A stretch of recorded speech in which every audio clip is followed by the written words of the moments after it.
Hello everybody, welcome back to my channel. So today is just going to be a casual talk and this is my journey through nursing school. So this week is Nurse Practitioners Week and I am a proud nurse practitioner. Yay! Continue doing all the wonderful jobs you're doing out there.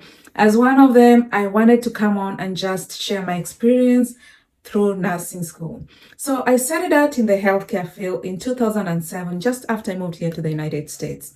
My first day at work, I would say, was traumatic because I didn't expect what I saw or what happened. So this happened when I got to work and I was guided and told, this is the person who's going to be training you. I'm like, okay. So she was very kind, very selfless, very caring, just what we need in healthcare. So she told me, okay, we just lost a patient and we're going to be doing postmortem care. I was like, what? What's postmortem care? And she tells me this is where we go into the patient's room. The patient who's passed away. We clean her up, get her into clean clothing, and let her rest while her family come over to take her body and pay their last respect. I was like, scared. And when I tell you I was scared, I was scared. I was very anxious. And how did I know that I was anxious? I was going to the bathroom literally every 5 to 10 minutes. And every time I went, I voided like a lot. So my body was working overtime, I was scared. So finally she asked me, are you okay? And I'm like, no, I'm not okay. I've never touched a dead body. In my first day at work, you want me to go help clean this person. So she was like, it's okay if you are not comfortable. It's your first day at work. And I understand. So just so you know, this is one thing you'll be doing in case it happens. It's one of the duties you have as a nursing assistant. Truth be told, I never showed up to work the following day. The director of nursing calls and she's like, we had you on the schedule. You didn't show up. Why? Ding, ding. I didn't know I was supposed to be working. Okay. So, you are on schedule tomorrow. Make sure you come to work. Okay, I will. So the following day, I show up to work. And this was night shift, 11 p.m. to 7 a.m. in the morning. So I show up to work the following day and we get people ready for bed. We do our routines and the person who was training me tells me, okay, now we're done with our roles for now. We'll just rest and wait for the next time to do our rounds, okay? So my mentality tells me, okay, if it's time for resting, it's time to go take a nap. So I grab a blanket and I cover myself on the couch and take a good nap. Apparently, somebody from the housekeeping walks by and sees me sleeping, takes a picture of me and sends it to the director of nursing. The following day again, she calls me. Hey, Claudine, this is your second strike. You are sleeping at work. I was like, oh, I didn't know I'm not supposed to sleep at work. So, you're not supposed to sleep at work and you're on duty this week until Friday. Got it? Yes, ma'am. So after that, I made sure I learned what the rules were, what I could do, what I couldn't do. And I was one of the most dedicated people I know out there. Not that the rest were not doing their job. Everybody did what they were supposed to do. And I did my best to learn what the rules were and what I needed not to do as an individual. So, back onto nursing school. My first nursing school experience was in 2009. I had to relocate. I moved from Missouri to Iowa for school. There I did my diploma in nursing, and then I continued on to my associate degree in nursing. The whole experience took 2.5 years. In the summer of 2011, I moved to Minnesota, and in the fall, I continued on with my Bachelor of Nursing completion degree at Metropolitan State University, which I finished in 2013, spring semester. I took a break from school before I decided to go back for my master's degree. At the time, I was working at a long-term acute care hospital. This is more like a step down from the local acute care hospitals. It's one of those, I feel like it's very complex because you get a lot of heavy duty patients. Critical thinking is key, time management, self-care, all this will make you sail through your nursing career. So at the place where I worked, I was in the float pool, meaning I went to every single floor, depending on where they needed me. So this gave me a very good experience working with acutely ill patients, those who are on ventilators, those who are on IV fluids, IV drips, IV antibiotics, those who had heavy duty wounds that needed to be taken care of, those who had traumatic brain injury after motor vehicle accident or whatever kind of accident it was. So these were very complex patients, and it gave me a very, very good experience. From there, I decided I wanted to go back to school for my master's, but then I got pregnant and I had to put that on hold for a minute. And as soon as my baby was born, I went back to school when she was 3 months old. One thing I did is that I didn't share with people that I was going back to school.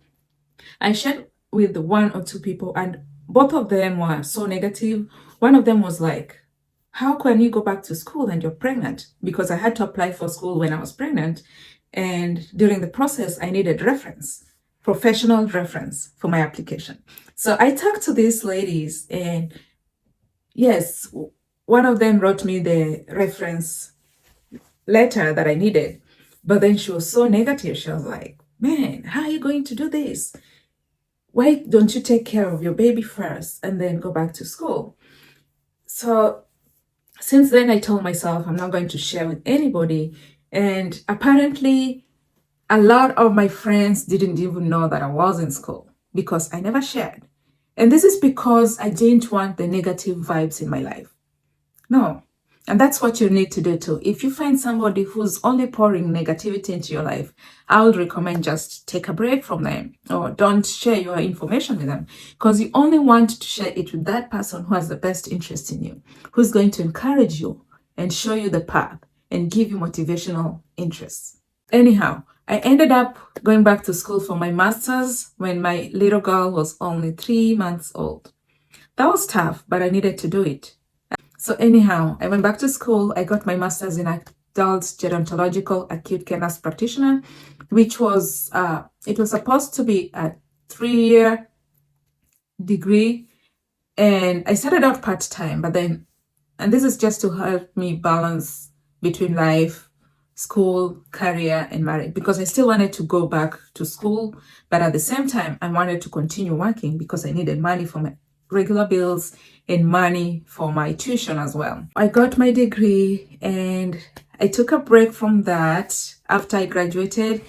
The job hunt wasn't easy, and I was just about to move to Corpus Christi, which is 3.5 hour drive, around 200 miles from where we live right now.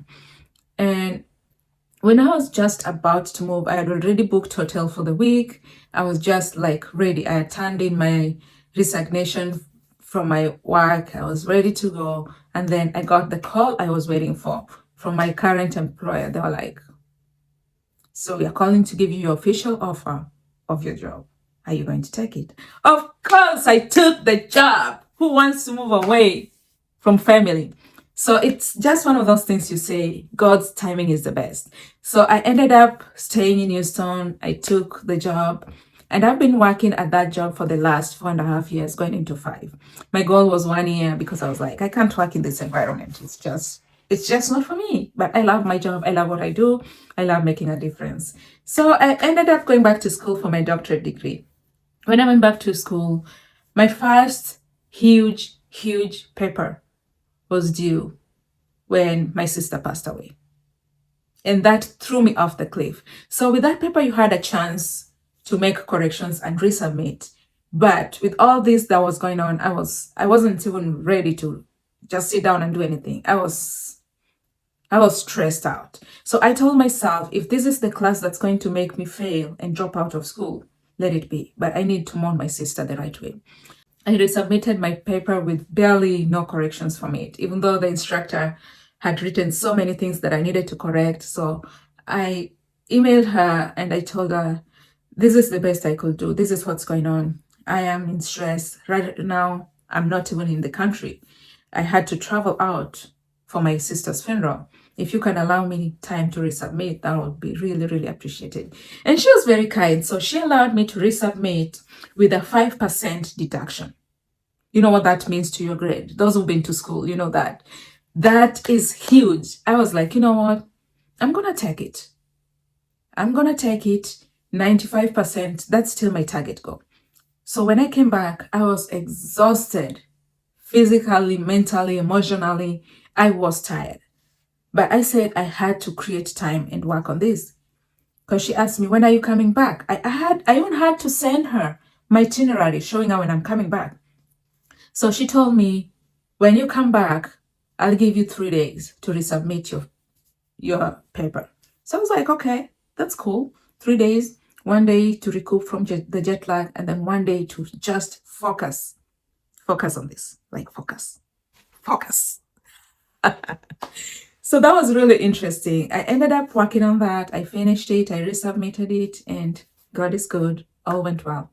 So anyway, I graduated with my doctorate degree in 2021, December, as Dr. Onsongo, doctorally prepared nurse practitioner.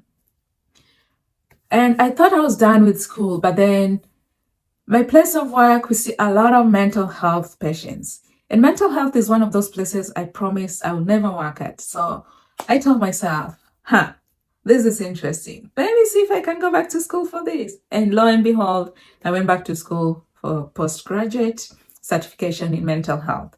And now I am dual certified as an acute care nurse practitioner and as a mental health psychiatry nurse practitioner. So that has been my journey through nursing school. The 4 main getaways that I got from school is staying focused. Organization is key. Finding the right group of people to hang out with, especially those with the same interests. When we were doing my associate degree, we were a community of Kenyan people. And we hanged out together, but we also knew our limits. We were like, okay, now it's time to focus on study. Because we took the same classes together. So we knew we had to study. So we studied together. And number 4, support system. I can't thank my husband enough for his support, his patience. And if you know what it takes to go to grad school or just even nursing school, you know it takes a lot. And you need the right people around you to surround you, to support you, and to be with you, to give you a shoulder to lean on. Because the days when I cried and I wondered, is it really worth it? And now I look back and I can say it is worth it. So thank you so much for joining me in this video. And if you're thinking of going to school for nurse practitioner, I would encourage you to do that. Just know what your passion is, because with nurse practitioner route, there's very many subspecialties that you can focus on. And the worst thing you want to do is start one and then realize that that's not what I really want. And then you stop and move on to the next specialty, which is going to throw you behind in terms of finances, in terms of time, and even other resources. So make sure you know what you want to do. For nurse practitioner, there's acute care adult, acute care pediatric, adult primary, family nurse practitioner, neonatal, pediatric, primary care, mental health, psychiatry, information technology, women's health. Oh my goodness, there's a lot of them. So make sure you just choose the right specialty and you will just do fine. Before I forget, make sure you have enough experience in your specialty that you're going to go to. Lately, we see people just jumping into nurse practitioner like it's just any other degree. No, you need that experience. Your school might let you just jump on because they need students or because they need those resources. But if you don't have experience, you're going to struggle when you get up there. You're going to struggle. And the last thing you want to do is to be seen as incompetent. Make sure you get that experience. It's going to take you 1.5 to 2 years to get that experience you need. But then at the same time, it's going to make you come out of your training stronger, wiser, and with more knowledge. So thank you so much for joining me in this video. And that was my long story of my journey through nursing school. Thank you. And I hope to see you in my next one. As always, peace out.